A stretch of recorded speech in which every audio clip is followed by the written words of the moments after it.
ನಾವು ಪ್ರಯತ್ನಗಳನ್ನು ಮಾಡದೆ ಕೇವಲ ಯಾವುದೋ ಒಂದು ಸಂದರ್ಭದಲ್ಲಿ ನೀರಿನ ಕೊರತೆ ಆದಾಗ ತಮಿಳುನಾಡು ಕೋರ್ಟಿಗೆ ಹೋಗಿ ನಮಗೆ ನೀರು ಕೊಡಿ ಅಂತ ಕೇಳಿದಾಗ ಮಾತ್ರ ನಾವು ಹೆಜ್ಜೆ ಇಡುವಂಥದ್ದು ಇದು ಸಮಂಜಸ ಅಲ್ಲ ಅಂತ ಹೇಳುವಂಥದ್ದು ಎಲ್ಲರ ಮನಸ್ಸಿಗೆ ಬಂದಿದೆ.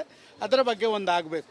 ಎರಡನೇದಾಗಿ ಲೀಗಲಿ ಇವತ್ತು ತಮಿಳುನಾಡಿನ ಆ ಬೇಡಿಕೆಗಳನ್ನು ಒಂದು ರೀತಿಯಲ್ಲಿ ಕೇಂದ್ರ ಸರ್ಕಾರ ತಿರಸ್ಕಾರ ಮಾಡುವಂಥದ್ದು. ಈಗಾಗಲೇ ಮೇಕೆದಾಟಿನ ಬಗ್ಗೆ ಮತ್ತೊಂದರ ಬಗ್ಗೆ ಪ್ರಶ್ನೆಗಳು ಬಂದಂಥ ಸಂದರ್ಭದಲ್ಲಿ DMK ಸದಸ್ಯರು ರೈಸ್ ಮಾಡಿದಾಗ ಭಾರಿ ಕೇಂದ್ರ ಸರ್ಕಾರ ನೇರವಾಗಿ ರಾಜ್ಯ ಸರ್ಕಾರದ ಆ ಬೇಡಿಕೆಗಳು ಏನುಂಟು ಅದು ಸರಿ ಅಂತ ಹೇಳುವಂಥ ರೀತಿಯಲ್ಲಿ ಒತ್ತು ಕೊಟ್ಟದ್ದು.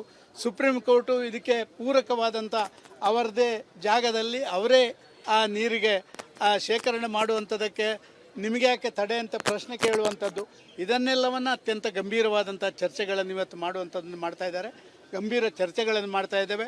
ಮುಂದಿನ ಬರುವ ಮಳೆಗಾಲದವರೆಗೆ ಇನ್ನು ಮಳೆ ಕಡಿಮೆ ಆದಂಥ ಈ ಸಂದರ್ಭದಲ್ಲಿ ನಾವು ಏನು ಮಾಡಬೇಕು ಅಂತ ಹೇಳುವಂಥದ್ರ ಬಗ್ಗೆ ದಿಟ್ಟ ಹೆಜ್ಜೆಗಳನ್ನು ಇಡಬೇಕು ಅಂತ ಹೇಳುವಂಥ ಆಲೋಚನೆಗಳನ್ನು ಮಾಡ್ತಾ ಇದ್ದೀವಿ. ಮೇಕೆದಾಟು ವಿಚಾರದ ಏನಾದರೂ ಸಲಹೆ ಕೊಟ್ಟಿದೆ? ಅಲ್ಲ, ಮೇಕೆದಾಟು ವಿಚಾರಗಳು ಈಗಾಗಲೇ ಪ್ರಸ್ತಾಪ ಆಗಿದೆ. ಮೇಕೆದಾಟು ವಿಚಾರದಲ್ಲಿ ಕೇಂದ್ರ ಸರ್ಕಾರ ಒಂದು ರೀತಿಯಲ್ಲಿ ಪರೋಕ್ಷವಾಗಿ ಎಲ್ಲ ರೀತಿಯಲ್ಲಿ ಕೂಡ ಕರ್ನಾಟಕದ ಪರವಾಗಿರುವಂಥದ್ದು ಕಂಡಿದ್ದೇವೆ.